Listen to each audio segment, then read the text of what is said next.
les presento al doctor Wilmar Saldarriaga, a la doctora Ana María Cabal, quienes nos van a acompañar esta noche en esta charla tan importante y quienes han donado su tiempo para, para apoyarnos en conocer un poquito más acerca del X frágil. Les recomiendo estar atentos porque vamos a hacer varias charlas. Esta no va a ser la única.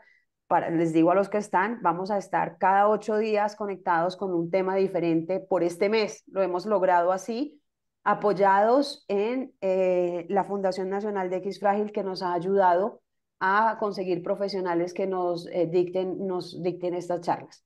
Entonces, sin más preámbulo, el doctor Wilmar Saldarriaga, profesor titular de Embriología Genética Médica, obstetra y ginecólogo de la Universidad del Valle, un experto total en X frágil, y la doctora Ana María Cabal, médica de la Universidad del Valle, residente último año de neurología pediátrica, está en Ohio en este momento y también ha donado su tiempo a nosotros. Entonces, bienvenidos, doctores, y prosigan.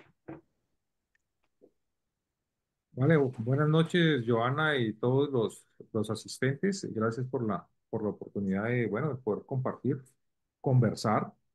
Entre otras, complementando un poco de lo que Joana ha dicho, pues digamos que la temática de estas charlas es lineal y complementaria. Entonces, hoy vamos a conversar sobre el síndrome X frágil, de la genética, las características clínicas, y la doctora Ana María va a hablar un poco sobre los tratamientos específicos de los síntomas.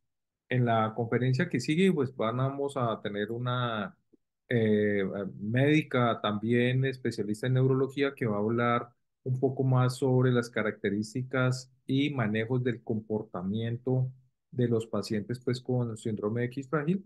Y luego la doctora Randy Hagerman va a conversar, va a hablar sobre los tratamientos específicos que existen para el síndrome X frágil. ¿Vale? Entonces, en ese contexto, pues vamos a desarrollar las charlas y vamos a responder las preguntas. Entonces, en el chat he puesto unos links que nos van a llevar, uno, el primero, a este artículo que se denomina Síndrome X frágil en niños, y ese artículo está en español y está en inglés. O sea que el que quiera leerlo en inglés o en español tiene pues bajarlo. También es gratuito y está en el portal de la revista Colombia Médica de la Universidad del Valle. La doctora Ana María Cabal y la doctora Randy Hagerman son coautoras también de este artículo. Y además hay un curso sobre patologías asociadas al gen FMR1, que es el gen que está relacionado pues como causal en el síndrome X frágil. Hacia el final de las diapositivas les cuento un poquito acerca de ese curso.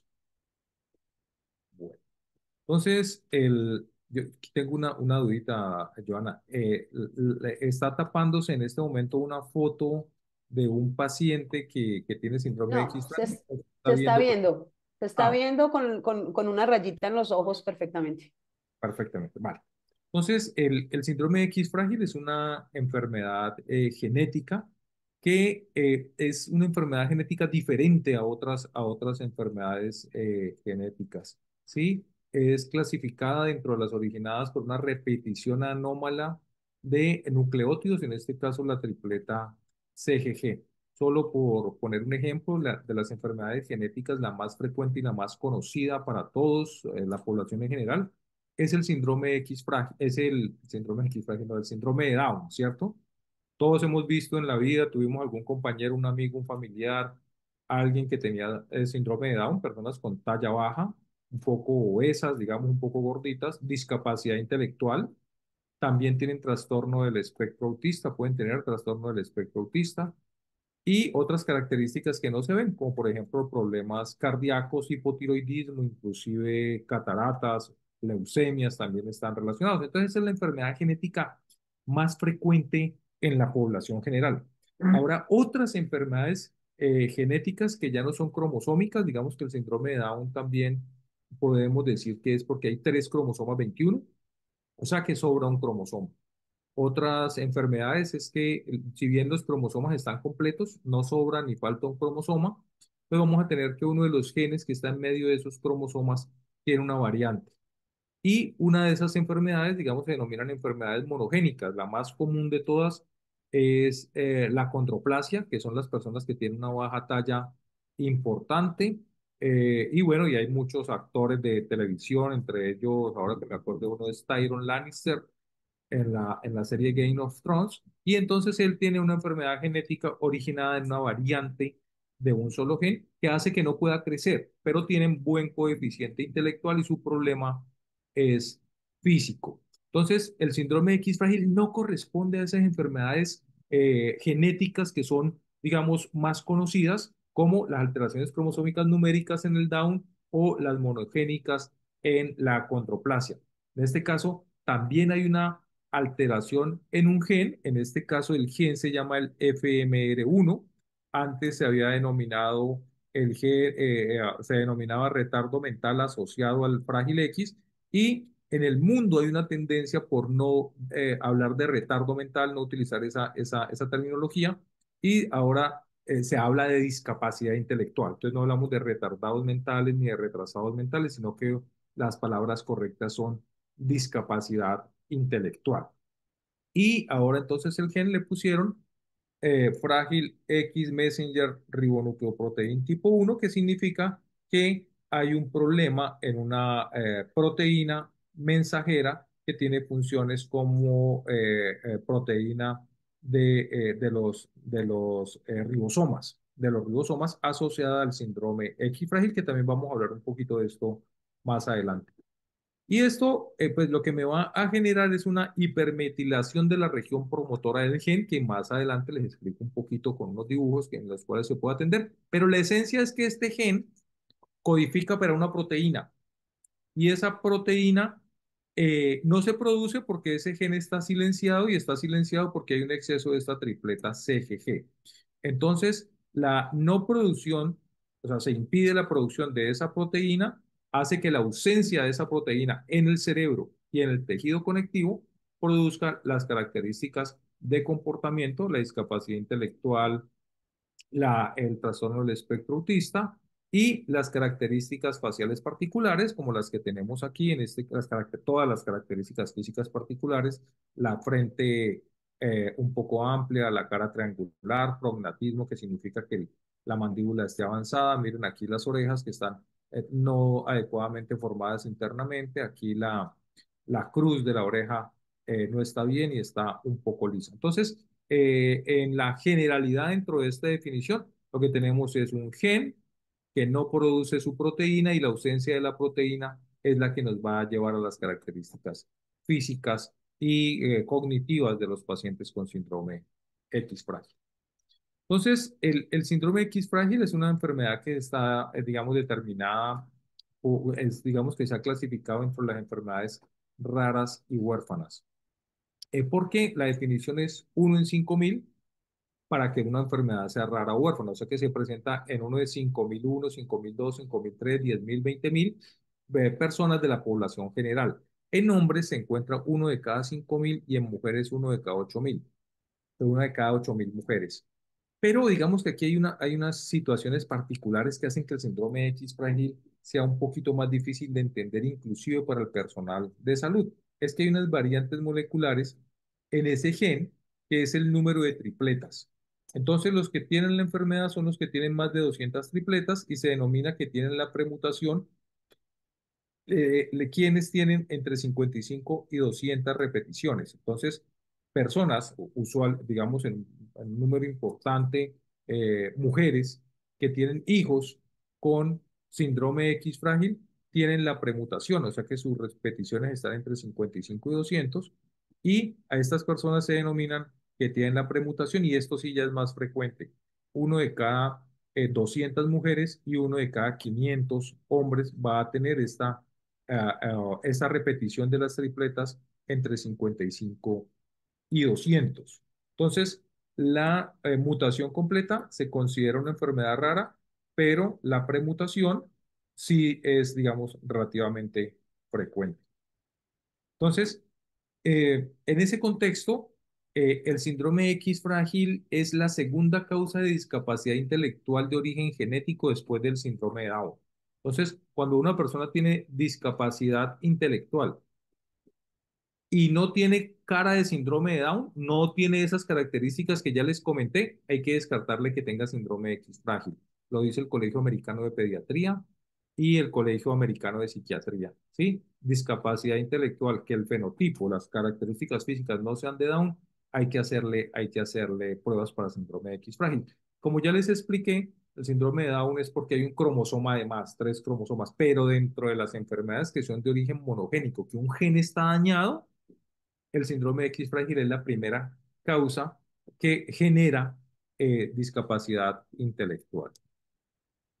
Entonces, aquí, pues, lo que tenemos es es un par de hermanos allá en Ricaurte que tienen la premutación.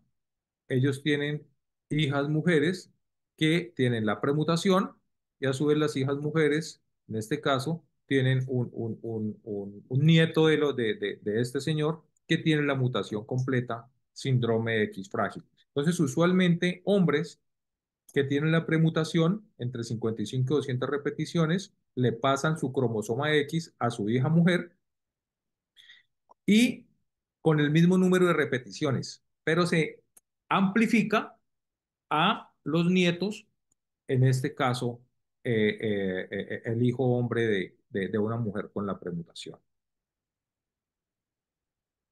Entonces, dentro de estas generalidades del síndrome X frágil, podemos decir que si tenemos 100 casos de discapacidad intelectual, más o menos el 5% van a tener síndrome X frágil, ¿sí? 5%, esto es bastante alto. De los casos en que la discapacidad intelectual es ligada al cromosoma X, esto va a ser entre el 20 y el 30%. Entonces, digamos que el cromosoma X hay una cantidad importante de genes que están asociados a la discapacidad intelectual, porque cuando hay dos cromosomas X en las mujeres, uno de los dos está enfermo, el otro compensa. Pero en los hombres, como hay solo un cromosoma X y uno Y, cuando el X trae una enfermedad, el Y pues no le va a compensar. Entonces es una causa importante cuando esta discapacidad intelectual está ligada al cromosoma X. Y estos pacientes van a también, digamos, tener trastorno dentro del espectro autista. Entonces, allí hay varias situaciones. Una es que si tenemos 100 personas que tienen trastorno dentro del espectro autista, 2 a 6% van a tener X frágil, ¿sí? Y si nosotros tenemos 100 pacientes con X frágil, no todos tienen trastorno del espectro autista, unos sí, otros no. El 60 al 70% van a tener trastorno del espectro autista. Entonces a veces me hacen la pregunta, venga, pero es que yo he oído que las personas con trastorno del espectro autista son más inteligentes que la media. Sí, pero cuando ese trastorno del espectro autista no está asociado a una enfermedad genética, como en este caso de X frágil, donde el 100% de los hombres sí tienen discapacidad intelectual. O sea, si yo tengo 100 hombres con la mutación completa, más de 200 repeticiones de la tripleta, lo que vamos a tener es discapacidad intelectual. Pero de esos 100, 60 a 70 van a tener trastorno del espectro autista. ¿Tu nariz? Bueno, aquí me sonó este video, vamos a aprovechar para explicar. Aquí está la doctora Ana examinando un paciente y esta señora que está acá es, digamos, de las más graves que yo he visto con síndrome de X frágil en mi vida. Una persona muy querida, tiene un cromosoma X con la mutación completa, pero el otro cromosoma X le está compensando y ella tiene un buen coeficiente intelectual y ella es muy querida, pero tiene una artritis reumatoide que la tiene en la mala. Esta señora pesa alrededor de 30 kilos, ustedes la ven allí, ella está desnutrida y ahorita se van a fijar, las manos están en flexión, si ustedes me permiten el término, engarrotadas, y no las puede mover, o sea, ya no puede estirar los dedos, ¿sí? No puede estirar los dedos y tiene una reacción inmunológica y ella perdió una córnea, entonces tiene un ojo blanco, o sea, no tiene un ojo, no ve por un ojo, no puede estirar las manos, los pies también ya se le están torciendo. Concéntrense un poquito aquí en la señora y luego pasamos al joven acá. No sé si alcanzan a ver que tiene estos dedos de un lado aquí. ¿Sí? Ya, bueno, les voy a pasar el muchacho. Ven que la doctora Ana le pide que él toque el dedo con los dedos de él, ¿sí? Y él no puede parar de mover los pies. Él no puede. O sea, él mueve y mueve. Entonces, los pacientes con X frágil, discapacidad intelectual, trastorno del espectro autista, tienen movimientos que ellos no logran controlar, no los paran. Él no está pensando en hacer ese movimiento. Este joven no está pensando. Mire que la doctora le pide que haga esto, él está haciendo este movimiento aquí sin parar. Esos movimientos son parte del trastorno del espectro autista, ¿cierto? Vale. Ya les había dicho que la penetrancia es que todos de 100 hombres que tienen la mutación completa, 100 tienen discapacidad intelectual. Pero de 100 mujeres que tienen la mutación completa, más de 200 repeticiones, 40 tienen discapacidad intelectual. Esta señora no tiene discapacidad intelectual, cayó en el 60% que no, el 20% tiene un coeficiente intelectual limítrofe, el otro 40% es normal. Esta señora lo que se le juntó fue la mutación completa de síndrome de X frágil y una artritis reumatoide que la tiene vencida, o sea, que la tiene vencida. Yo he llevado a los profesores de la universidad que la atiendan y le estamos haciendo el manejo médico, pero no hemos podido controlarlo, manejarlo. Solo por decir algo, el esposo es gordo, el hijo es gordo, y tienen una hija que tiene un buen peso y la señora pesa 30 kilos. No es que le falte comida, no es que le sobre, pero no es un problema de ingesta. Y les había dicho ya que la Academia Americana de Pediatría dice que todo niño con discapacidad intelectual sin fenotipo de síndrome de Down hay que hacerle test genéticos para encontrar la causa. En este caso, síndrome de X frágil es la primera. Entonces, a veces me preguntan, bueno, ¿y esto por qué se llama X frágil? Es que ese X es débil, ¿qué pasa? ¿Por qué se llama X frágil? Entonces, la historia cuenta, venga, yo veo una cosita aquí, la historia cuenta que en principio, digamos que tenemos 46 cromosomas, ¿cierto? Todos los seres humanos tenemos 23 pares, un uno y un uno, un 2 y un 2, un 3 y un 3, así sucesivamente, y que hay dos cromosomas X en mujeres, un cromosoma X y uno Y en hombres, y en ese cromosoma, queda ubicado en el brazo largo. Los cromosomas tienen un brazo corto, un centrómero, un brazo largo, y aquí hacia esta esquina hacia el telómero está la ubicación, el locus del gen FMR1, que es el asociado al síndrome X frágil. Aquí están, digamos, una de las características, y déjenme encuentro la imagen del cromosoma. Se me perdió la imagen del cromosoma X. ¿Dónde estaba el cromosoma X? No sé, lo perdí. Bueno, pues aquí se lo voy a pintar con imaginación. Entonces, cuando empezaron a ver los cromosomas al microscopio, encontraron que, seguro más adelante tengo la imagen, que ese cromosoma X tenía como dos satélites, dos punticos aquí.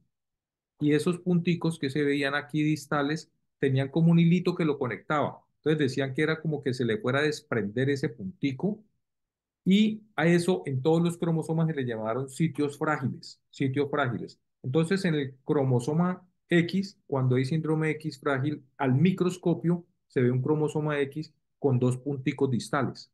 Y a eso se le denominó un cromosoma X frágil, y a las personas que lo tenían, el síndrome del X frágil. Bueno, entonces aquí vamos a explicar un poquito de la genética y de la genómica del. Estoy aquí luchando un momentico con esta imagen, permítanme la paso por acá.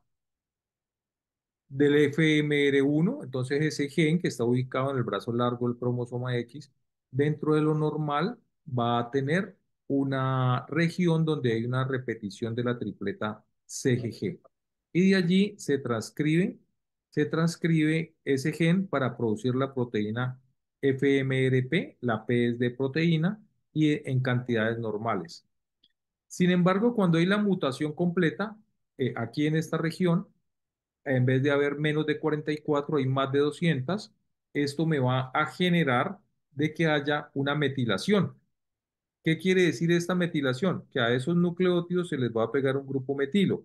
Algunos lo han definido como una basurita. A mí no me gusta ese término, pero digamos que esa basurita hace que la máquina no funcione. Entonces, como no funciona, no se puede transcribir y al no transcribirse no se produce la proteína. Y cuando no está la proteína, pues lo que se va a producir son las características clínicas. También se han descrito algunos casos excepcionales, hay unos 20 en la literatura, nosotros describimos uno en Colombia, donde el daño no está allí, en la región donde se repite las tripleta citosina, guanina, guanina, sino que está en las regiones exónicas, que es donde están los nucleótidos que van a generar los aminoácidos y los aminoácidos la proteína. Entonces, cuando hay esa mutación allí, se va a producir una proteína dañada con pérdida de la función y eso también va a generar pues el fenotipo. Y hay otros casos en que falta un pedazo de ese cromosoma y el pedazo es donde está el gen.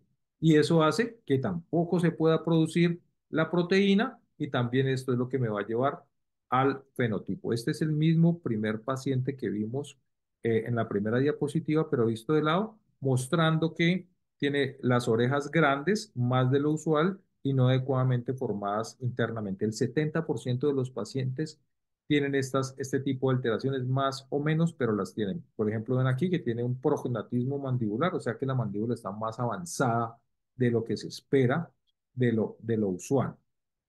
¿Sí? Y esas son características físicas. A veces yo he visto personas que son igualitos, o sea, tienen las características físicas, pero no tienen discapacidad intelectual, por lo tanto no tienen síndrome de X frágil.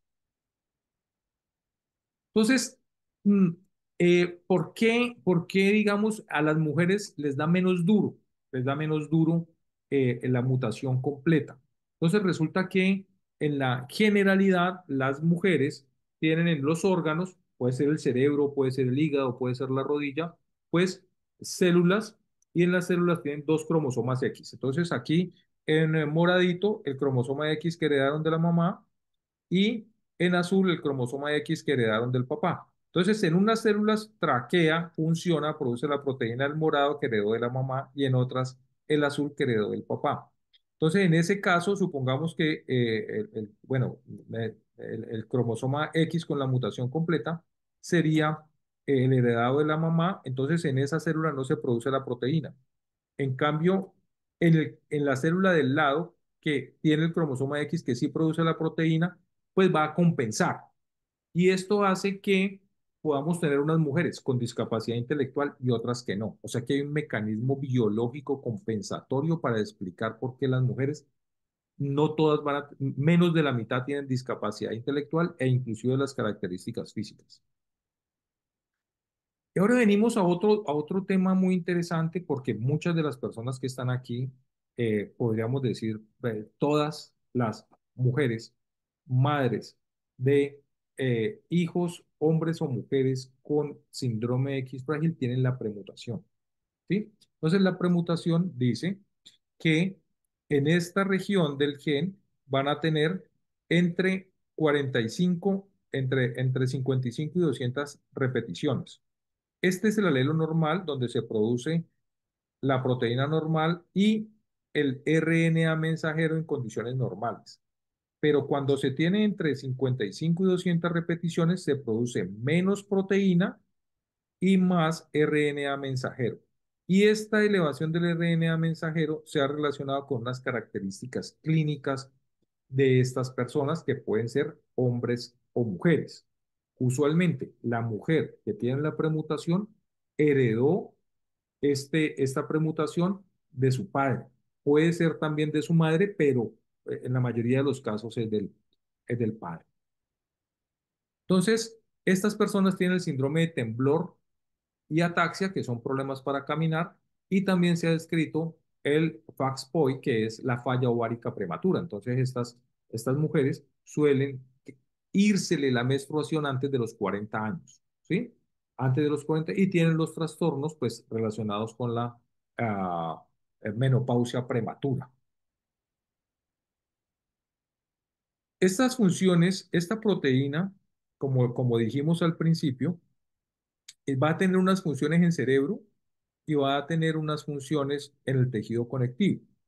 Entonces, entre estas serían neuronas y estas neuronas pues van a tener unos procesos de interconexión que son lo normal.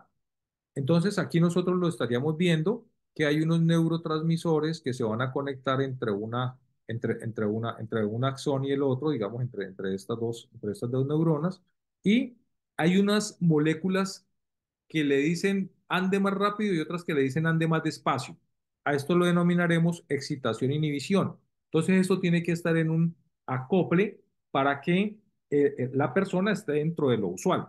En este caso, del síndrome X frágil y la proteína no está, ahí gana la excitación.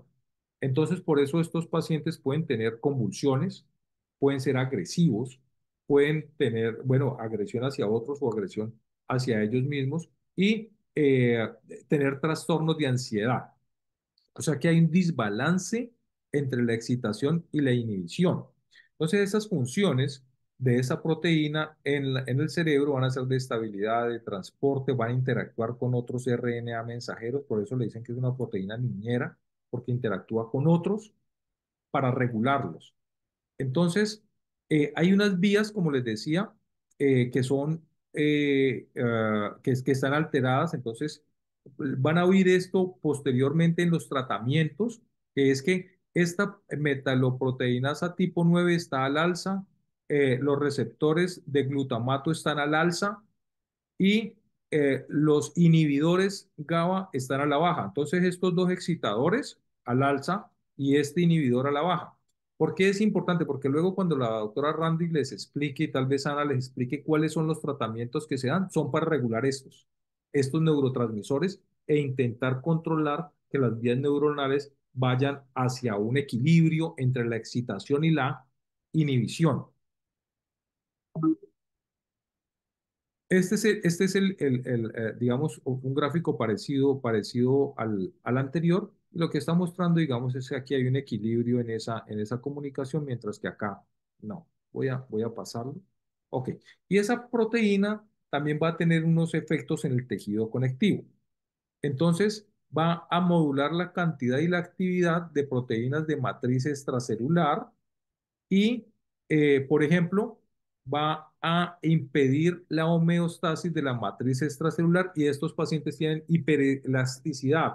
Entonces, digamos, yo llego hasta aquí, un paciente con X frágil, el dorso de la mano le puede llegar hasta más cerca acá del antebrazo, pero a su vez en el corazón, y lo hablábamos el otro día, estos casos, estos pacientes con síndrome X frágil, tienen prolapsos de la válvula mitral, prolapsos de la válvula tricuspidia, prolapsos aórticos, pueden tener soplos y todos los pacientes con X frágil por eso tienen que tener un ecocardiograma para hacer ese tipo de valoraciones. Ahora mismo estamos con un caso de un joven con síndrome X frágil de Ricaute que nació sin un riñón y más o menos y empezó con hipertensión arterial y a los 35 años el otro riñón se le dañó y quedó en diálisis. Entonces tiene síndrome X frágil, no tiene riñones, está en diálisis y me llamaron a una junta médica para ver si le podían hacer un trasplante de riñón y yo dije que sí, pues sumando y restando y está en ese proceso de que le asignen el donante para ver si le hacen un trasplante de riñón. Y esto es por el problema de la FMRP en la matriz extracelular. Ustedes entenderán que es tener un joven en la casa de 40 años más o menos, en diálisis peritoneal, y bueno, y la familia, sus padres, pues dedicados, digamos, a atenderlo. Sigo por aquí. Les decía que pueden tener alteración en los vasos sanguíneos, en las válvulas cardíacas, en la piel y en las articulaciones. Entonces, el fenotipo, las características clínicas de los pacientes con síndrome X frágil va a cambiar del neonato, por eso este color está aquí más clarito y acá rojo en adolescente y la adultez más intenso.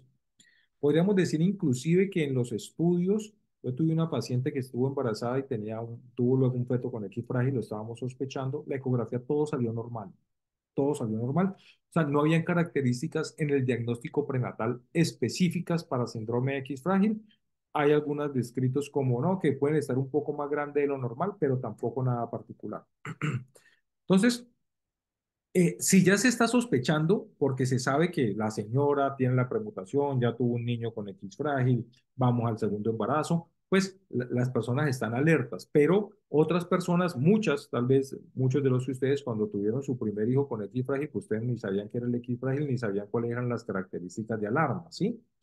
Y hay unas que son simples y que no son indicativas, pero que van sugiriendo que algo anda mal. Entonces, en el neonato, miren que el peso, la talla, el perímetro cefálico son normales, pero pueden tener estos niños pobre succión, reflujo gastroesofágico, vómito más de lo usual, pueden tener un poco de hipotonía y un poco de hipermovilidad articular, que es difícil de valorar en neonatos, pero estos hallazgos aquí pues pueden pasar como bueno, como digamos que le puede pasar a cualquier niño y no sospechar. Luego, entre los 28 días y los 12 meses, en el primer año, hay un retraso en los hitos del desarrollo. No logran sentarse, no gatean a tiempo, no caminan y hay algo de estrabismo. Entonces, pues ya la madre puede consultar, llevan a la terapia física, ocupacional, el médico le manda la terapia y estos niños responden más lentos que otros, pero responden. Luego ya entre los 13 meses a los 2 años hay un retraso del lenguaje. Los que tienen trastorno del espectro autista, pobre contacto visual, pueden empezar a aparecer convulsiones, signos de ansiedad, hiperactividad sensorial. Entonces la señora dice, no, sí, cuando yo voy a llevarlo a la calle, al parque, o lo voy a subir al bus, al Transmilenio, o en Cali al mío, este niño se descompone. Otitis a repetición, defensa táctil, no permiten que los toquen otras personas que no sean los de la familia y pueden empezar a aparecer conductas autolesivas en niños tan pequeños como darse golpes contra las paredes. De los 2 a los 5 años, a veces ya se llevan los niños al colegio. ¿Sí? Entonces, a veces he tenido pacientes que dicen, familias que dicen, no, el niño va bien, todo va bien, pero cuando ya llega al colegio, la profesora dice, el niño no aprende como los otros, ¿sí? Y ya hay una persona objetiva externa que está con el niño y que dice, este niño tiene problemas de aprendizaje. Los trastornos dentro del espectro autista porque no se relacionan con los otros niños adecuadamente, los problemas de ansiedad, el niño se sale de la clase, no tolera estar con los otros niños, ya hablé de problemas de aprendizaje y ya empiezan los problemas del sueño. Hay pataletas, hiperactividad, agresividad, la habilidad emocional, la hipotonía se hace un poco más marcada en el juego con los otros niños. Los niños escolares, ya aquí sí definitivamente si había alguna duda que estos niños no podían aprender, ya a estos niños ya les cuesta sumar, restar o escribir más allá del nombre. O sea, ya ahí no lo logra, ¿sí? Ya la discapacidad se hace muy evidente. Hay estallidos de agresividad, ya los niños se hacen más competitivos y los otros empiezan a no querer darle alguna ventaja en el juego y entonces ahí pueden haber problemas de relaciones con los otros niños, problemas emocionales, hay déficit de atención, hiperactividad e impulsividad. El prolapso de la válvula mitral ya se hace más evidente los soplos. Podría decir que a veces estos niños empiezan a ser muy sensibles a problemas de los padres cuando unos padres, una pareja alega en la casa por cualquier situación, estos niños se descomponen. Sí, estos niños no toleran ver a los padres alegando, estos niños entran en colapso. ¿Sí? Hace parte, digamos, de las situaciones corrientes. Cuando ya se hacen adolescentes, empiezan a aparecer las características en este caso, de los genitales, empiezan a crecer y los testículos son más grandes que la media. Inclusive el pene también está descrito como más grande de lo corriente. Se acentúan las características faciales, pueden haber conductas sexuales socialmente inapropiadas. El otro día también estuvimos hablando un poquito allí de inclusive masturbación en privado, masturbación en público, acercarse inapropiadamente a compañeras, a compañeros. A veces estos muchachos hay que cuidarlos de que otras personas les estén hablando de sexo. Quiero decir, otras personas son los amigos, compañeros del colegio y puedan llevar a tener, digamos, situaciones inconvenientes. Ya a veces estos muchachos ya se hacen unos macancanes que miden unos 70, unos 80, ya se hacen gordos, ya es más difícil y los ataques de agresividad en algunos casos son de hospitalización. Otros se pueden hablar, conversar y no necesitar medicamentos. Otros necesitan medicamentos por los ataques de agresividad, pero hay pues de casos a casos. Pobre atención, actividades perseverantes y después de que dejan de crecer se hacen obesos. Esta imagen que tengo aquí es para mostrarles que tiene una risa inusitada. Usualmente este joven siempre está riéndose, pero es porque tiene una hipotonía en los músculos de la cara que hace que no tenga fuerza para tener la boca cerrada. entre otras particularidades. Esta es una, unas fotos, en este caso, este niño mostró las características del X frágil desde que tenía 2, 3 años que yo lo conozco. La frente amplia, la cara triangular, la risa sardónica, las orejas grandes. Este otro no. Este otro es el mismo. Este es el mismo, ¿sí? Aquí no tenía ninguna característica particular, aquí tampoco, y ya ahora es que se le ve un poquito más la frente amplia y la cara triangular. Las orejas no tienen ninguna alteración. Quiero decirles que este caso no tiene las características físicas eh, específicas, ¿sí? Entonces, más o menos el 70% de los pacientes sí las tienen, pero hay un 30% que no, aunque tengan la mutación completa. Eh, Hablamos con Joana que de pronto pues, vamos a programar otra actividad para hablar un poquito más de los portadores de la premutación. Voy a pasar un poquito más rápido que ya le estoy quitando el tiempo a Ana. No, no. Luego lo vemos. El diagnóstico. Ah, no, allí yo ya lo puedo dejar. En general, el diagnóstico se debe confirmar a través de pruebas moleculares. La prueba molecular que se hace y en Colombia se hace o se remite a otro país, pero si el médico la pide, van a hacerle al paciente y a los familiares para hacer lo que se denomina el diagnóstico en cascada. Y esto es a través de una prueba que se llama PCR con doble o triple cebador y se confirma a través de una prueba que se denomina Sauder-Blot. Yo lo voy a dejar allí para darle el espacio a Ana. Gracias, doctor Wilmar. Gracias. Ana Yo, María, ¿estás Sí, por acá? intentar activar todo otra vez.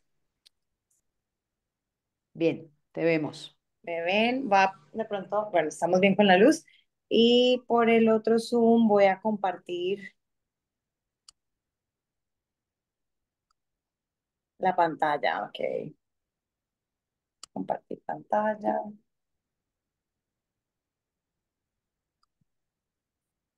Me dicen si pueden ver. Sí, Listo. Entonces, esto va a ser como una continuación. Joana, no sé si quieres que yo intente hacerlo, que a las 8 estemos listos para que puedan haber preguntas, sesión de preguntas. me En- parece. Está Listo. bien. De todas maneras, como hablábamos, esto es un continuum, entonces después vamos a tener a la doctora Viviana que va a hablar de la parte del comportamiento y a la doctora Hagerman que va a hablar también de otras partes del tratamiento más dirigido. Entonces voy a intentar enfocarme en lo sintomático. Entonces, hay unas consideraciones generales y uno de el artículo que les comentaba el doctor Saldarriaga, que va a estar en el link para ustedes, para aquellos que viven en ciudades donde de pronto no hay un experto en X frágil o que solamente siguen con un pediatra porque no tienen disponibilidad de un neurólogo, es bueno que puedan imprimir el artículo y se lo pueden llevar a su médico porque hay unas consideraciones generales del paciente con X frágil cuando hablamos de tratamiento farmacológico de medicamentos, que es como lo que me voy a enfocar ahorita. Decimos que los pacientes con X frágil tienen mayor sensibilidad al tratamiento de nuestros psicofármacos, lo que quiere decir que debemos empezar con dosis más bajas, porque a veces responde muy bien a dosis más bajitas que lo que podríamos empezar en alguien más. Pero así como responden a dosis más bajas, también algunos de nuestros pacientes pueden ser más sensibles a tener efectos secundarios si aumentamos la dosis muy rápido o si empezamos a dosis más altas. Entonces, usualmente cuando tenemos pacientes con síndrome X frágil o en las clínicas de síndrome X frágil, empezamos bajito y vamos subiendo lentamente y podemos usar hasta dosis que pueden ser terapéuticas en los pacientes con X frágil, que pueden ser terapéuticas a dosis más bajas de lo que en otra población de pronto no sería efectivo.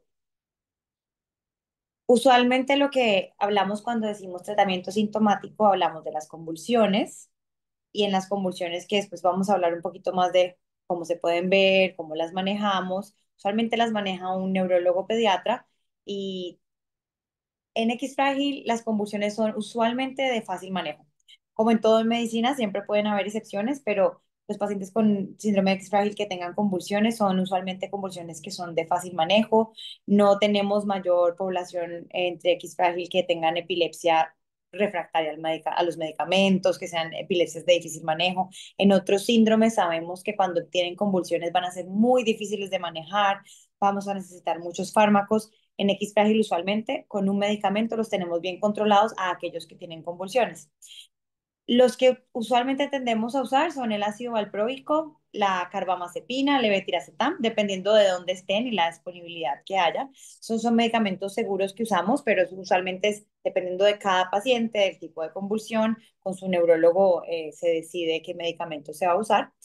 Como pueden ver, usamos también medicamentos como el ácido valproico que aumenta el efecto GABAérgico y ya hablaba el doctor Saldarriaga de cómo en X frágil tenemos menor efecto GABA, está a la baja. Cuando les mostraba esa balanza de los efectos de los neurotransmisores, veíamos que GABA estaba a la baja. Entonces, manejar con medicamentos que funcionen aumentando la acción GABAérgica suele ser beneficioso. También vamos a hablar un poquito de los trastornos del sueño.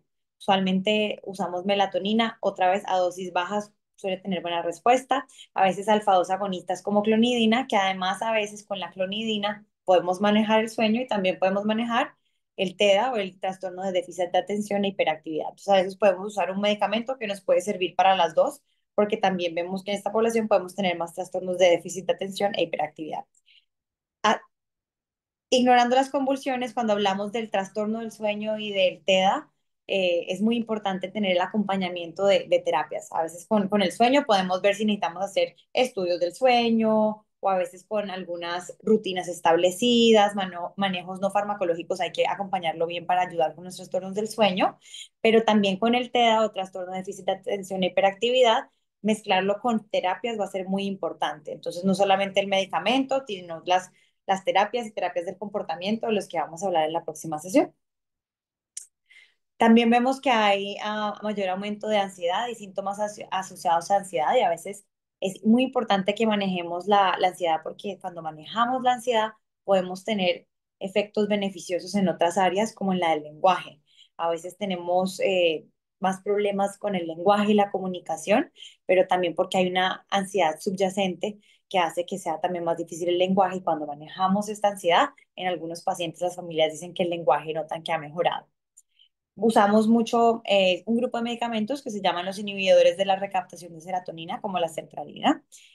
El otro aspecto que a veces hablamos es comportamientos cuando hay mucha impulsividad o puede haber algo de agresividad. Es muy importante que ustedes trabajen con su médico, con su psicólogo, porque muchas veces no es agresividad, sino que es por una ansiedad subyacente. Pero cuando vemos que hay demasiada agresividad, a veces tenemos de primera línea el aripiprazol y risperidona, que son medicamentos que usamos mucho en el área de psiquiatría. Irritabilidad y depresión, a veces se puede confundir, ansiedad con depresión puede ser difícil diferenciarla a veces, pero usamos medicamentos que funcionan para las dos, como sertralina, que es uno muy seguro, de fácil acceso en muchas partes y que puede ayudarnos con los síntomas de irritabilidad y depresión, pero también con los síntomas de ansiedad. Entonces, nuevamente, un medicamento que podemos usar para las dos.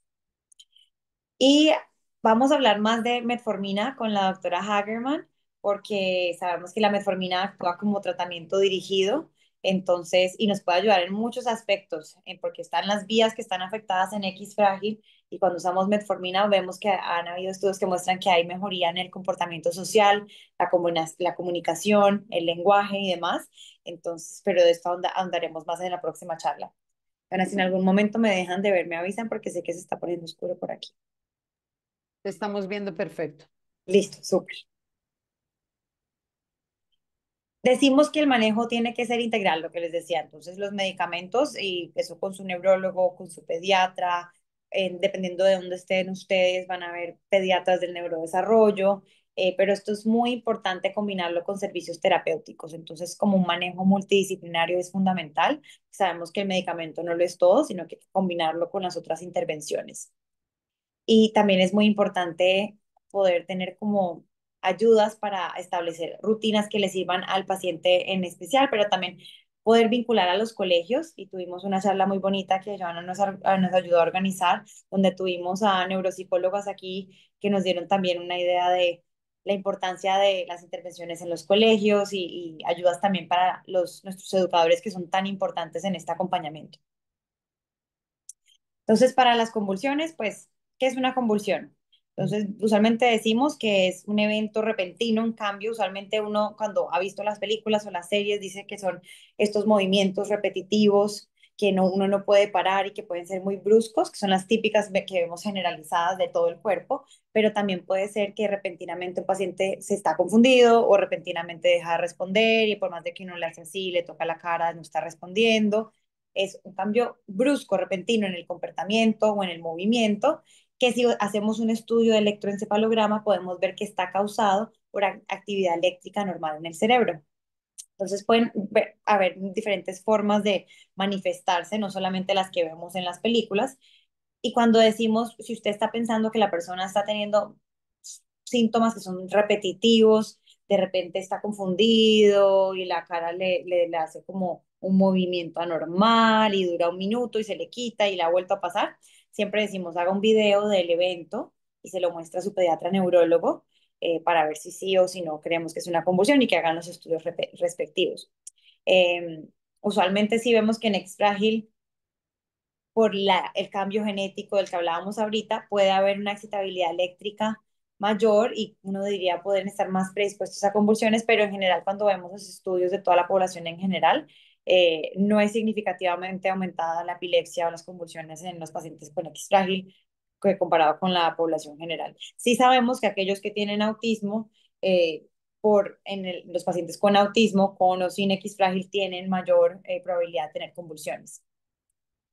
Entonces, eso sí es importante que lo vea un profesional de salud, un neurólogo pediatra, y ellos determinan qué exámenes y qué estudios realizar, como el electroencefalograma. Y cuando hablamos de qué tan frecuente es, les decía, no es más frecuente que en otras poblaciones. Dependiendo del estudio que uno vea, acá ven los porcentajes, puede ser del 4 al 18% de la población, pero depende de qué estudio vean ustedes en las poblaciones. Y usualmente se presenta la primera hacia los 6 años, la mayoría antes de los 10 años. Y como les decía, usualmente la epilepsia en X frágil es de fácil manejo. Son los medicamentos que les había comentado, pero esto es muy individualizado y depende de cada paciente. Entonces sí debe ser discutido con su pediatra, con su neurólogo, porque a veces también escogemos un medicamento que nos va a servir para las convulsiones y también para problemas del comportamiento, por ejemplo, el ácido valproico. Pero nuevamente es muy importante como que hablen con su médico para poder decir con estos efectos adversos o tengo también estas otros aspectos que quiero tratar y ver si hay un medicamento que me sirve para las dos cosas, como dos pájaros de un solo tiro. Problema del sueño, aunque el insomnio es un problema muy frecuente, algunos reportes nos decían que 30%, 3 en 10 de los niños más pequeños pueden tener problemas del sueño, dificultad en quedarse dormidos o despertares frecuentes. Eh, Vemos que también tenemos buena respuesta a medicamentos como la melatonina. Es importante que se lo mencionen al pediatra o a su neurólogo pediatra, porque a veces puede ser también que hay problemas de apnea obstructiva del sueño. Entonces, si usted nota que su paciente, que su hijo está roncando en la noche, ronca mucho y tiene pausas, es importante que lo mencionen para ver si necesitan un estudio del sueño. Hay estrategias conductuales y ahondaremos más de eso en la próxima charla, pero establecer horarios, las rutinas consistentes, estrategias calmantes que no todo sirve para el mismo niño, pero hay unos que tienen como su rutina que el baño y después cierta música. Es encontrar la rutina que le sirva a cada uno. Y los medicamentos de primera línea es melatonina, como en la mayoría de nuestros niños, y lo usamos también mucho en los niños con autismo. Melatonina usualmente dosis bajas de 3 miligramos suelen funcionar muy bien. Y si no usamos alfa-2 agonistas como clonidina, que también nos sirve para déficit de atención e hiperactividad. Ahí hablamos de si ronca fuerte, tiene pausas, menciónenlo al médico. Díganle, no solamente le cuesta quedarse dormido, sino que hemos notado que ronca muy fuerte o que está durmiendo y de repente tiene pausas en la respiración, porque probablemente el médico debe enviar un estudio de apnea del sueño o estudio del sueño. Esto es para que vean lo que ustedes pueden hacer cuando tengan el link a ese artículo. Lo pueden imprimir. Acá tenemos medicamentos para los diferentes trastornos, que trastorno del sueño, para las convulsiones, para demás. Y se lo pueden llevar a su médico, sobre todo si es un médico que tiene un nuevo médico ustedes que no conoce mucho de X frágil, para que pueda leer y pueda usar estas tablas y guiarse también. Doctora Ana María, perdón, una pregunta antes de que continúe. Este link que nos va a enviar de estos medicamentos, ¿tiene en algún momento la fuente? Lo digo porque a veces uno se lo lleva al médico y de pronto el médico no lo cree, ¿no? Dice, o sea, alguna vez yo llegaba al médico y le entregaba, mira, esto es, y me decía, no, pues esto aquí no está autorizado, esto no está para, este medicamento no está para esta determinada condición. Entonces, tenemos, ¿tiene alguna de dónde poder mostrarles, mira, está en tal parte? Está en las fuentes de dónde vienen los estudios o de qué revisiones sale. Tenemos toda la bibliografía al final, van a tener todas las referencias. Entonces, si tienen todas las referencias al final, si no nos va a decir si en Colombia está autorizado para esto, porque eso sí cambia de las regulaciones en cada país. Entonces, no te va a decir en Estados Unidos está autorizado por la FDA, está autorizado por el INVIMA. No nos dice eso el artículo, pero sí te dice por las guías, por los que estudian en X frágil, por los expertos en X frágil, esto es lo que se utiliza. Y si a veces necesitas como que a veces si el pediatra no se siente cómodo, lo que hacemos a veces es, a veces vas para el neurólogo y toca a veces como escribir cartas. El mismo experto tiene que escribir las cartas a veces cuando no se autoriza y mandar una carta dependiendo del sistema de salud, porque acá sé que tenemos invitados de diferentes países, pero por ejemplo aquí donde yo estoy en Estados Unidos, si no está aprobado para, por ejemplo, yo voy a usar metformina para X frágil y no tengo autorización, no está aprobado para eso, yo puedo escribir una carta y se la mando al seguro diciendo como experto en X frágil, en neurología y basado en estos artículos y estos estudios, voy a mandar este medicamento off-label para manejo de X frágil. Y usualmente cuando escribes una buena carta, logras la autorización. Pero sí, están las referencias de dónde salen los estudios, pero no de cada país si está aprobado o no. Gracias, interesante. Y hoy en día sí tenemos muchas ayudas, incluso con una fuente de inteligencia artificial para médicos que nos ayudan a hacer estas cartas para lograr aprobar ciertos medicamentos. Pero usualmente muchos de los que estamos hablando acá son medicamentos que están aprobados. Los del sueño están aprobados tanto para autismo, para niños sin autismo. Entonces son medicamentos, los sintomáticos de hoy. Usualmente no deberían de haber problemas, son los que están aprobados en casi todos los países. Si necesito aripiprazol o risperidona para agresividad, están aprobados, es primera línea para estos, entonces no deberían haber problema con la mayoría de los que estamos mencionando. Cannabidiol, entonces sí sería diferente. Si vamos a querer usar cannabidiol, usualmente sería el que lo va a proponer o es un neurólogo o es un experto en X frágil y nos tocaría, y aún aquí a mí también me toca mandar cartas y decir, ya intenté este medicamento, fallé y ahora quiero intentar cannabidiol y usualmente cuando lo he escrito y lo argumento, he logrado que se me autorice. Ok. Aquí les decía, esto sí, usualmente los de para medicamento agresivo sí por varios años ya han estado aprobados y usamos los mismos que usamos en niños que solamente tienen autismo, que es aripiprazol y risperidona, que usualmente intentamos que sea después de los 5 años, pero son los medicamentos que están aprobados y en casi todos los países están de primera línea para comportamiento agresivo. Usualmente decimos, y lo habla la doctora Viviana, los invitamos a que se unan a esa charla, que las intervenciones conductuales son súper importantes, porque a veces las mismas familias decimos, a veces usamos el medicamento como a dosis bajas para lograr mitigar mientras logramos establecer las terapias, al llegar a las terapias, porque sé que para muchos, tengo muchas familias que han estado esperando su terapia y no se las autorizan o no han podido ir o están, no tenemos tantos terapeutas, entonces están a 3 meses. Usamos medicamentos como algo que nos ayuda a mitigar un poco mientras tanto, pero lo que la mayoría de mis familias dicen acá es la terapia es lo que más los ha ayudado para ese tipo de comportamientos. Acá, esta sería la tabla que verían en el artículo de los que están autorizados. De estos cuatro, los cuatro estarían autorizados en la mayoría de países, no debe haber problema. Ketiapina es uno que también usamos frecuentemente. Para otras indicaciones también en comportamientos desafiantes, aún en pacientes sin X frágil o sin autismo, ketiapina es uno que no debería de haber problema, depende de la edad y de cada país, pero son unos que son de fácil acceso usualmente.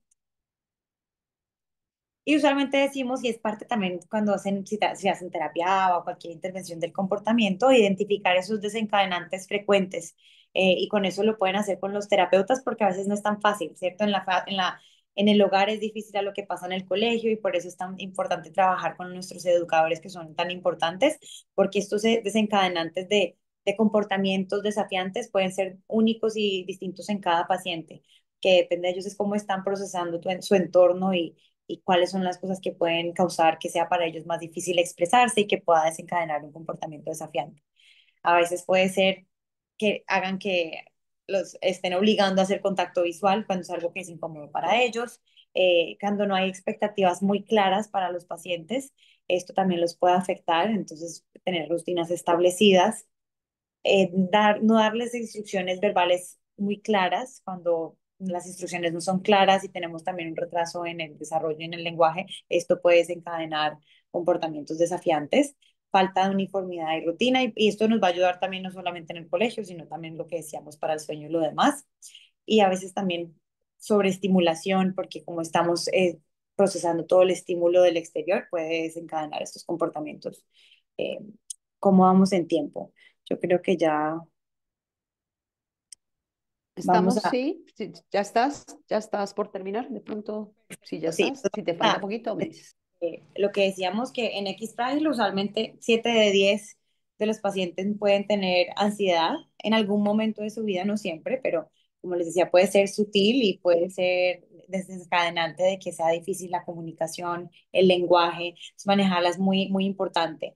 Y el enfoque multidisciplinario va a ser vital con las terapias y demás. Y usualmente lo que hacemos de primera línea es sertralina, que es un inhibidor selectivo de la recaptación de serotonina. Hay otros grupos dentro de aquí, pero en niños tenemos muchos, muchos estudios y nos sentimos muy cómodos mandando sertralina, que también les va a ayudar con el siguiente que les va a decir que es la depresión.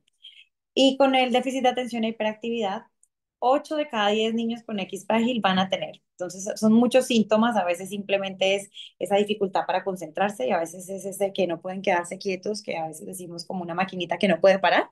Entonces, es muy común y no todas las familias optan por medicamento farmacológico, súper importante con las terapias. Eh, Vemos que las intervenciones conductuales ayudan mucho y tienen mucha evidencia. Entonces pregunten mucho en la próxima sesión sobre estas intervenciones conductuales porque como vemos es muy frecuente en X frágil. El apoyo educativo, ojalá y podamos invitar a nuestros educadores, si ustedes tienen sus educadores que trabajan muy, muy de cerca, invítenlos a estas charlas. Y por nuestro lado podemos hacer también la ayuda con el manejo farmacológico que también vemos que ayuda muchísimo. A veces usamos los estimulantes como el metilfenidato, que es muy seguro y lo usamos de primera línea. Y a veces usamos no estimulantes como la clonidina, que también nos ayuda para el sueño. Pero cuando usamos estos medicamentos, a veces los síntomas son tan severos que cuando vemos que con dosis bajas de metilfenidato logran pueden verse un programa de televisión que antes no podían, porque no se podían ni quedar quietos. Entonces, a ellos también los ayuda muchísimo. Y lo usamos en el día y son a horas específicas. Entonces, es un manejo muy cercano en algunos lugares con neuro, en algunos lugares con psiquiatría infantil y en algunos lugares como aquí, los pediatras empiezan a hacer el manejo de primera línea. Acá están nuevamente las tablas que podrían ustedes darle a sus médicos solamente para que ellos se eduquen, pero al final es como la relación con ellos y que ellos mismos decidan. Y esto sí lo hablarán más en la próxima charla con la doctora Hagerman también de las terapias específicas y hablaremos de todo lo multidisciplinario y conductual que no estamos hablando hoy porque hubiera más como un enfoque a fármacos. Y para dejar que los que nos acompañan puedan hacer preguntas, lo voy a dejar aquí. Gracias a los que se unieron a nosotros a pesar de los partidos que estaba en este momento. No hemos perdido a nadie, parece. Muy bien. Muchísimas gracias, doctora Ana María. Interesante aprender todo esto. Esto es un poco vuelo de pájaro por el tiempo, lo que ella nos está enseñando. Y me parece muy importante porque hay muchas familias que realmente se volcan o por las terapias o por los medicamentos, como también hay muchas que de pronto tienen miedo a, a medicar. Mucho miedo. Hacía yo una encuesta en la Asociación X Frágil Colombia de quiénes estaban medicados y quiénes no, y se veía algo de miedo en esto, ¿no? Y de pronto hay algunos medicamentos, como decía la doctora Ana María, que pueden ayudar y que son muy, digamos, no causan un daño severo, porque se tiene como un poco este mito, ¿no? De que anteriormente medicaban a la gente como mal y se veían unos casos terribles como quedaban las personas después de estar medicados. Y muchas de las mamás que están, les pasa esto, se siente ese miedo de medicar. Claro, a ninguna nos gusta, empiezo por mí, no nos gusta hacerlo. Uno llega al caso ya severo de poder, de tener que hacerlo, pero bueno. Importante por eso que nos conectemos a las próximas charlas, no nos las perdamos, son importantísimas. La siguiente va a ser el jueves de la semana entrante. Parte comportamental, una experta nos va a ayudar. La Fundación Nacional de X Frágil nos la ha conseguido, nos ha ayudado. La doctora Randy Hagerman, que nos va a ayudar en la siguiente sesión, que es hablar de medicamentos un poco más profundo. No se la pierdan tampoco, los invito a no perdérsela, invitar a los familiares, a las personas que les puede servir. Esto es, pues como ven, es gratuito, nos han dado este tiempo y es importante. Entonces vamos a mirar las preguntas, vamos a mirar si por favor eh, podemos, acá tenemos algunas. Voy a leer algunas mientras ya levantan la mano. Si pueden ver, tienen una manita ahí para poderla levantar y poder que tengamos un orden. Una pregunta desde Ecuador dice, ¿se puede evitar la medicina y ayudar con alguna vitamina y terapias? Lo que estabas diciendo ahorita. Entonces, sí, lo que decíamos, yo sí soy fan número uno de las terapias, y hay diferentes tipos de terapias y de intervenciones, y si no te gustó cuando fuiste a ABA por primera vez, no es lo único que tenemos, y hay diferentes terapeutas y grupos. Yo sí digo terapias es uno a y a veces también para uno como familiar y cuidador. La terapia te da muchas herramientas para que puedas seguir ayudando a identificar desencadenantes de comportamientos complejos, pero también qué hacer cuando ocurren estos comportamientos. En cuanto a las vitaminas, en cuanto a evitar a los medicamentos, yo te diría, depende de para qué, de qué síntomas. Si me vas a decir, mi niño tiene convulsiones, entonces yo diría, desde mi lado de neurología y viendo cómo funcionan las convulsiones y que si no las trato puedo tener problemas a largo plazo y cambios en el cerebro, yo te diría, ahí sí yo tengo que usar medicamento farmacológico, y viendo que sobre todo en X frágil tenemos opciones que son muy seguras, no afectan el hígado, no afectan los riñones, no es como por ejemplo el levetiracetam. Tú podrías decirle a tu médico, usa el que menos efectos adversos tenga, quiero intentar eso, y sabiendo que es muy fácil, de muy fácil manejo en X frágil. No hay evidencia de que vitaminas logren evitar las convulsiones. Entonces, para convulsiones te diría no. A veces yo uso vitaminas cuando tienen algún efecto secundario a algún medicamento como el Keppra, y puedo dar piridoxina para ayudar con el comportamiento, porque si hay estudios que dicen que la piridoxina me ayuda a mejorar el comportamiento cuando hay agresividad por el Keppra. Entonces, sí hay vitaminas en aspectos específicos, pero no para la convulsión. En X frágil hay Ok. estudios de vitaminas, eh, pero es más que todo cuando tenemos que hay déficit vitamínico. Sí hemos visto que hay déficit de vitaminas en X frágil, y si tienes un déficit de vitaminas, eso te puede afectar también comportamiento, concentración. Si hay déficit de vitaminas, las vitaminas van a ser muy buenas, pero no van a cambiar, no hay evidencia para que vayan a cambiar dirigidamente el X frágil o vayan a dirigidamente cambiar los otros síntomas, al menos que tengas una deficiencia.